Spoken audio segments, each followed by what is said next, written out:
Okay. Hello, and welcome to my AEW Dynamite review. I'm a little bit late on this one. I'll tell the reason why. Number one, I knew I was gonna have a day off tomorrow. Let me just say first, happy Thanksgiving to everybody out there, or just whatever holiday you celebrate on this day. Just wanted to say that first before we kick off anything with this review. So, happy Thanksgiving, everybody. Now, I was gonna do this review last night, including the NXT one, but after I left work, I had a lot to run, had to go get food, a lot of things, cooking and stuff. And I was just dead tired yesterday. And I just watched both shows. And I didn't like the video I did last night because I was halfway falling asleep through it. And it's like I was doing a review, but there were times I was just pausing and just almost falling asleep at the time. And it just wasn't working out, okay? So I was like, you know what? Why don't I just wait for tomorrow morning and then do both reviews? Not too early in the morning, but at least about 9 I believe it is right now. But do the reviews and have a fresh mind and a cup of coffee right here to get me started to do this whole review for AEW. Because yes, I did watch both AEW and NXT back to back, but like I said before, there was a lot of running, and like when I was just doing the review, I just didn't like what I was saying on there. Even actually, I've nearly fallen asleep like 3 times now during the video with my head down, and that's not gonna work, okay? So that's why I decided to come do the review the next day and get it posted up. But this is the AEW review. Dynamite, Chi-Town, back in the Sears Center again. Haven't been there since All Out. I did not go to this show. I cannot go to every wrestling show. I've already been to 3 in the past few months as it is, from All Out to Bound for Glory, and I was just at NXT TakeOver on Saturday. But yes, they were back at the Sears Center. Like I said, this is the eve of Thanksgiving, and we were going to kick it off with Chris Jericho's Thanksgiving Eve or Thanksgiving thank you celebration. And Chris Jericho promised what he said he was going to have, like last week, from a marching band to a whole bunch of presents in the ring to all these, like a clown that was out there, or an inflatable guy clown, and a dinosaur and a bull and an egg and an upside down clown. All this crazy stuff Chris Jericho brought for everybody to this thank you celebration for Thanksgiving. And of course, Chris Jericho, he's going to get a big pop up there anyways. But who does he have kick off the intro? Give him a big, a proper ring introduction. Soul Train Jones, aka Virgil, out there. Virgil back again on TV. I know a lot of people aren't the biggest fan of Virgil. I will say this about Virgil. I respect his tenacity. I respect his hustle, and I respect his tenacity. Somehow that guy keeps himself still relevant. I didn't even know he was Soul Train Jones until my neighbor told me. I think that's how he started in the business, where he even got into the WWF and everything. But yes, Soul Train Jones, welcome to greatest night of TV history. He talked about the GOAT. It was like a joke, but he gave a big introduction to Chris Jericho, the AEW champion. Jericho came out, fans chanting, "Thank you, Jericho," but he told them all to sit down and shut up, basically. So as Chris Jericho told the fans to shut up, he said this is the thank you celebration, and he didn't want to thank you from all these people. He wants to thank you from where it matters, the AEW management and the TNT network. And he told all the fans to look under their chairs. You are going to get a 50%, pretty much 50 cents off of a Chris Jericho Le Champion t-shirt. And then had his own, which fans were popping when they got this 50-cent gift card, I guess, to get the t-shirt and everything. But he brought out the champagne, which is his own branded. A little bit of the bubbly. It's on sale now. I don't know if that's a real liquor, but it may be online, and I bet it would sell out very fast, knowing this is going to happen. But he said it was grown in Nepal, and it was quality champagne for sure. Him and Soul Train Jones pretty much poured one into a glass then. So yes, Chris Jericho finally has his own liquor out there. So it is pretty funny though. But yes, he's got his own liquor. But then he brought out the rest of the inner circle, Sammy Guevara, Santana, and Ortiz. They all had gifts and everything. Guevara had a microphone, say he looks at Jericho as a brother and a father figure, and he thanked them and he was excited. And they had some gifts. Guevara had a cardboard cutout of him and Jericho hugging then. Santana Ortiz had some gifts they got from the bodega, like some Vic Barab and some Chad Claus. I think they were sandals, if I'm not mistaken. But they had something on here. We know what's in this bottle, man. We know you got some out here. It's a little bit of the bubbly. We got a little bit of the 40. So they brought out the 40 in the brown paper bag. And they even had a Puerto Rican bandana for him, which Jericho put on his head to become an official Boricua. And everything. But he wondered where Jake Hager was, huh? Where's Hager? Which, he brought out a goat. Let me say one thing, too, about the audio issues. I know people were talking about this, too. I don't know. I thought it was my TV at first, but I think it was the audio and the microphone, because they've been having audio issues on AEW for the past few weeks now, especially because you could hear Jericho talk, but you could hear clipping in the microphone, or some said either the music was too loud, or you can't hear the announcers, and there were literally audio issues when you can hear Jericho talking throughout most of the this segment. But Jake Hager brought out a goat. The goat's name, it was a girl goat, and the goat's name was Chris Jericho. Fans chanted for Chris Jericho. They tried to get the goat down there, but I don't think the goat wanted to act right, so I guess they had to pull the goat away. But then they had a big gift out there. It was a big box. Santana and Ortiz lifted it up. It was Ted Irvine, Chris Jericho's dad, which, they cheered him, but then he says, hey, I'm glad to be back in New York City, because he had a New York Rangers jersey on. Immediately pissed off the fans of Chicago. Then fans chanted, let's go Blackhawks. And then he talked about the Blackhawks. He beat up the Blackhawks and Bobby Hull, and that the Blackhawks will always be wimps. They booted Chris Jericho's dad, and then they chanted, Rangers suck. Rangers suck. His dad gave them all custom Rangers jerseys. One had Le Champion, Spanish God, Doug, Ruffian. I don't remember what Hager said. I think it was Big Haas or something. I don't remember his all the way, so I don't remember his what the back of his custom jersey said. But then he got the official statement from AEW and TNT to thank you, but he didn't want to read it, so he made Justin Roberts do it. And then he asked him where he was from. He said he was from up the road. I guess he's kind of from Chicago. He went to Buffalo Grove High School, I believe. But then Jericho said it sucked. Roberts read it, but Jericho didn't like his tone of it. So pretty much they slapped him to the ground. They started stepping on him, and they tore his jacket and suit coat off, which, they booed. Which, I will say at least they're trying to get Jericho booed out there, because Jericho mostly comes out as a damn face, and the people are going to keep cheering him. So they had to get cheap heat by, talking about Chicago and everything, of course, and the Blackhawks, because, people like hockey. We got a lot of several teams, okay? We got different teams over here. But yeah, the Blackhawks, I guess, immediately pissed people off.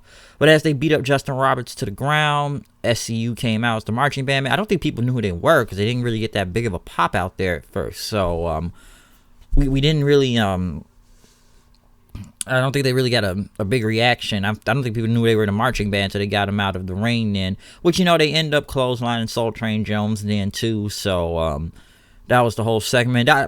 Possibly this is the best segment on this show, because every time Chris Jericho comes out on the show, he's damn near the best thing on the show. Okay, I've said it before. Like, between Jericho and maybe sometimes Cody MJF, Jericho's like the best damn thing on AEW, because he's the most entertaining part of it, I should say too. But he damn near is I've said it before about Chris Jericho. This company ain't shit without Chris Jericho. Okay, I'm sorry, but that's a fact. They ain't shit without him, low key. And, like I said, it was a very fun segment. I thought it was hilarious, and I laughed. So, there you go. But, pretty much, after that, JR and Excalibur, they're on commentary. There was no Tony Schiavone this week. He has to do George Bulldog, duties and stuff. So, next thing you know, they got a third person. I didn't really hear him throughout half the night. His name was Marco Salas Martinez. He's on the Fleet commentary. I don't really know about that. I'm gonna have to look that up. Like, I didn't really hear the guy throughout half the night, so I can't really say much on him.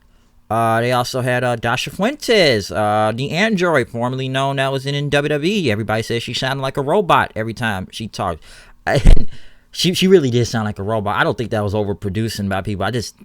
She just sounds so monotone, and at least she had some life this time. I'm sure people are going to make a robot, like I'm doing a robot joke or android joke about her, but I guess AEW hired her then to be the ring announcer, since they took out Justin Roberts for the rest of the night. The Best Friends, of course, with Orange Cassidy, who's in a turkey suit, who got a big pop, went against the Lucha Brothers. The Lucha Brothers attacked them as they were doing their entrance and everything. They brawled for a second. Orange Cassidy did his dive from the top rope on everybody. They kept saying that, and I don't watch Dark as much, but they said Trent beat Pentagon on Dark the day before. And I was surprised that the Best Friends even beat the Lucha Brothers, because Trent reversed the Sunset Flip, and he hit the, it was called the Dude Buster or something he did back in WWE, or they call it the Crunchy now he does, but I don't remember that. I think it was the Dude Buster in WWE. I know he did in New Japan also, his finisher, but he beat the Lucha Brothers. I'm surprised they even beat him, to be honest. I'm surprised he even got 2 wins over Pentagon and Phoenix. I've said before, Trent can be a single star if done right. I've kind of said that for a while. I don't mind him in a tag team, but I think he's better than Chuck Taylor, though. And Orange Cassidy is the only thing that's, that's the only interesting part about this team is Orange Cassidy, because Orange Cassidy's going to get pop and people get a cheer because of him. So there's a reason why they get the big reactions is because of Orange Cassidy, though. But I was a little surprised they kind of got the win over the Lucha Brothers, but I guess they're trying to make them credible, even though I feel like these wins come out of nowhere. I don't even know if Pentagon and Phoenix should be losing that much, too, at the same time, also. Bea Priestley and Emi Sakura went against Hikaru Shida and Chris Statlander. I don't know who Chris Statlander is. They went over, the ranking system to the women AEW. I know Hikaru Shida's in. I'm surprised they even finally mentioned the ranking system. I know they talk about a lot of the win-loss records, but I guess they finally brought up the ranking system.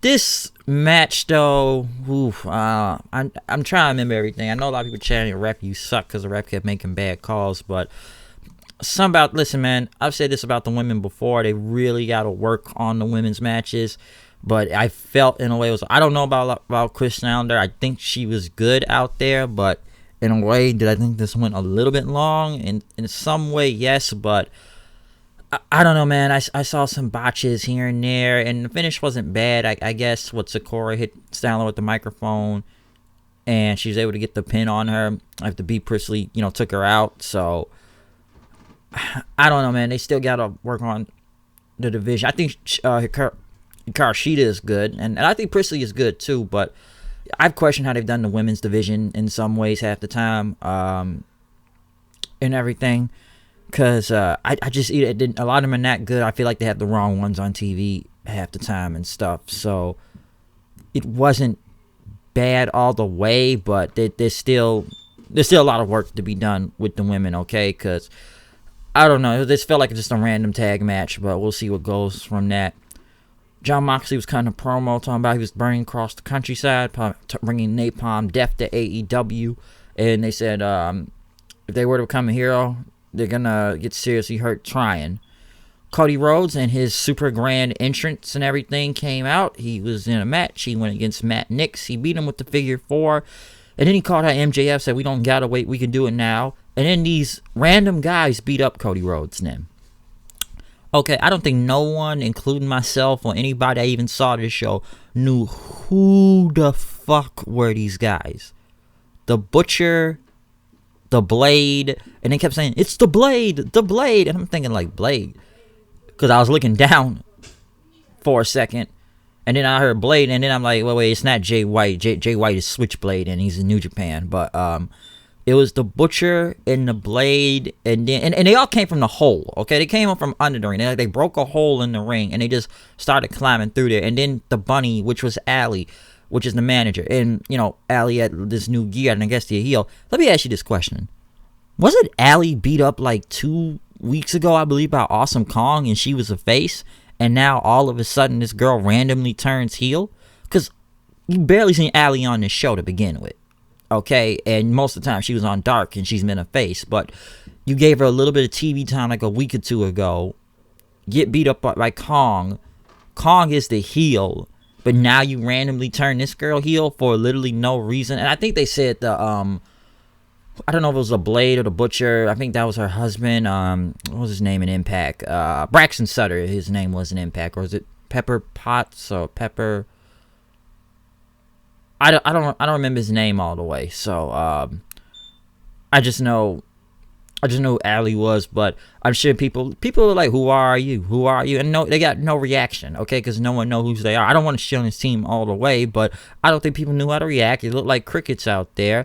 I'd have never heard these guys. These guys sound like a job team that would be on Monday Night Raw. Some team you would have sound out of the 80s. The Butcher and the Blade sounds like a cheesy gimmick in a way too. I think we need to wait on this, but it was so random, and I guess they thought, okay, they'll get heat because Cody's probably one of the most over people in the damn company. I think they thought, okay, they'll get some heat, and I guess they want to. What are they going to do? Fall back on the MJF and Cody thing for a while till it's time and go their separate ways? Because you think they would have done this feud now, but Cody's now trying to feud with these two random guys for whatever reason. I don't understand it. We'll see where this goes. I guess they need more tag teams, but just random. It looked random to me at the same time. And like I said, there's no explanation, and we probably won't find out till next week, but just odd they turned Allie heel after this girl was like face a couple weeks ago. Kenny Omega went against Pac. Another great match from both of these guys. What do you expect from them? Kenny actually got the win though this time because he was going to get the One Wing Angel. Pac got out of there. He went for the pinfall. They reversed several times. Kenny got the crucifix pinfall and won the match then. So at least Kenny got a big win over Pac. This was the all-out rematch back in August, so they got 1-1, and we'll probably get a rubber match sooner in the future in that.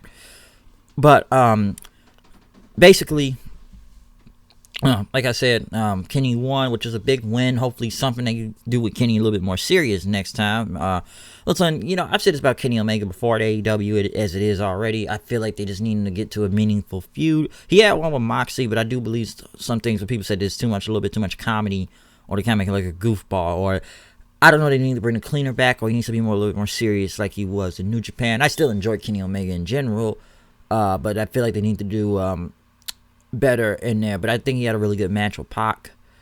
MJF came out with Wardlow talking about this diamond ring thing cost $45,000. He went against Hangman Page. Match was okay. Of course, Wardlow got involved. Wardlow got involved. Then MJF hit the crossroads that looked bad, which even like what JR said, like, kiss my ass, man. That wasn't no crossroads. That was the double cross, he said, and it didn't like a good crossroads. The match was kind of whatever, honestly. Next thing you know, DDP came out, who had a big pop, of course. He said, it's me, it's DDP. He was here to present the first Dynamite Diamond Ring to MJF. And he said, I don't like your actions. It's very disappointing to him, but I'm going to be the bigger man tonight. And he would congratulate him. Excuse me. He would congratulate himself. He was going to shake his hand, but MJF put his gum in his hand and pretty much got in DDP's face. Wardlow got involved. DDP pretty much said, like, listen, but big guy, you don't want it, what is it, like 60-something-year-old man kicking your ass over the streets of Chicago. DDP looks great if he's really that old, though. I know they said DDP started late in the business, but DDP still looks fantastic, okay? DDP looked like he could wrestle a match if he wanted to. That DDP yoga is just really working for him, though. But pretty much him and Wardlow got to a shoving match with MJF. So I think everybody is expecting a diamond cutter, but the referees got involved and fans booed because I just expected a diamond cutter right off the bat. But I guess, we're going to have to wait for a diamond cutter. Dustin Rhodes was in the ring with Jen Decker, talking about Jake Hager, and now he's out for his blood. He was doing the interview until the Inner Circle came out and attacked him. The Young Bucks came out for the save. They pretty much ended up in the Shattered Dreams on everyone and kicking him in the nuts then. So, not a bad segment, I guess. But, I don't know. I guess I got to push something with this. So, they had some random segment in a way. They did another video about the Dark Order. Still looking like a religious cult out there. Telling people to join and pledge. And, they got this fat guy out there. Some people say he looked like Conrad, I guess, or something. Or, they just had some fat dude out there. And I guess he's gonna join the Dark Order. I don't know, man. I'm 50-50 on this Dark Order. I guess they need character or something because I don't think anybody believes in this team in general. And I just think they're not good anyways. The Dark Order, the gimmick's not working. So I guess they're trying to give them some type of character and give them some type of show promise. Like, let's make them into a religious cult or something. It reminds me of, I was watching a video about this the other day. This reminds me of what James Storm had that Revolution group back in TNA. I don't know if it's similar to that, unless they start kidnapping random wrestlers and start trying to, convert them to the Revolution. I don't know, but Dark Order, I'm not even sure. Main event time, though, Chris Jericho versus Scorpio Sky for the AEW Championship. Scorpio Sky came out first. He gave some woman a fist bump. I don't know. They did a close-up on that girl for some reason. Was that his girlfriend? I don't know. But the match itself, they said this would go either YouTube or 60 minutes if we go off the air. This wasn't a bad match, though. I liked it. I think someone believe Scorpio Sky was going to win. Especially after he hit the TKO of Chris Jericho. Because, Hager and SCU came out and interfered and stuff. But he got a close near fall for it. Sky had to get back on the offense then. He pretty much tried to do a head scissors and then Seguro Jericho. He got from the top rope, but he got hit with Code Breaker. Jericho with the Judas Effect. Sky countered it. And then they reversed for a second. And then Chris Jericho hit the Lion Tamer on him. But pretty much literally right after the match, and he beat Scorpio Sky. Someone else's music hits. It's Mox's music. So honestly, they just went to the next opponent then, I guess, after that. They just kind of like, all right, Scorpio Sky's out the way. So in a way, Mox kind of stole all the thunder in a way from both Jericho and Scorpio Sky. I think it wasn't a bad match. I like Scorpio Sky. I still think he become a breakout star. I'm glad this was at least a good step towards it, at least, and he got a title shot. I know he's at the tag team champion right now. But I think it was cool to see him in the main event, though, against Chris Jericho. But as I said before, Mox's music hit. He came from the crowd. Jericho and, Mox had to stare down from the crowd several times. So they kind of just went back and forth until, they went off the air. So I'm assuming Chris Jericho is going to try to get payback on Jon Moxley. After a few years ago, he tore up his $40,000 jacket. If you know that segment, I'm sure you know what that is, if you remember, in WWE. Hell, he even mentioned in New Japan, he wants that jacket paid for, or Mitch the Plant was killed by Chris Jericho. But Mox versus Jericho, my friend told me this. Should they wait on this? In a way, yes. I don't know, because do I feel like they're rushing it? I don't know how many opponents they got for Chris Jericho, to be honest. Whoever they put them against next, I don't know, from the Elite or anyone else, but I don't know if Mox is going to win the title off immediately in that. We could see. I think it'd still be I've seen Chris Jericho and Jon Moxley face each other before in WWE, if you know that, but he offered the AEW title. I don't know if it's rushed or not, but we'll see where this comes from. I would look forward to the match in general. I just got to build up because I don't know when the next time AEW is having a pay-per-view. And, to be honest, I've said this before about Chris Jericho. You might as well defend that title in New Japan in January when the fucking Wrestle Kingdom, you're going against Tanahashi as it is already, but if I remember, they're not cross-promotion. And I don't know when Mox have going back there in JPW at the same time also, but that's a different story for a different day. But another good episode of AEW tonight. Very enjoyable. The Chris Jericho segment, the Thanksgiving thank you celebration, was probably one of the best things on the show. I enjoyed the main event with Jericho and Scorpio Sky. It was cool to see DDP out there. The Butcher and the Blade thing was just strange, weird. I don't know what to take from that. I'm still not. I know they're trying with the Dark Order, but I'm still not 100% on them all the way also. So it was something I did like, something that didn't. The women's match was okay, but I still think it was a little bit sloppy out there. I'm surprised the Best Friends went over the Lucha Brothers too, but it was a good episode. I will say that on this Thanksgiving Eve in Chi-Town again. But yeah, I wasn't really gonna go to this show in general. Like I said, I can't go to every wrestling show. All right, but yeah, that's my review, though. But other than that, I'm done here. I'll see you guys later. Comment, subscribe, happy Thanksgiving, and follow me on Twitter at HoodandKnight890. And I'll see you guys later. I'll be back for an NXT review. See you guys then. Peace out.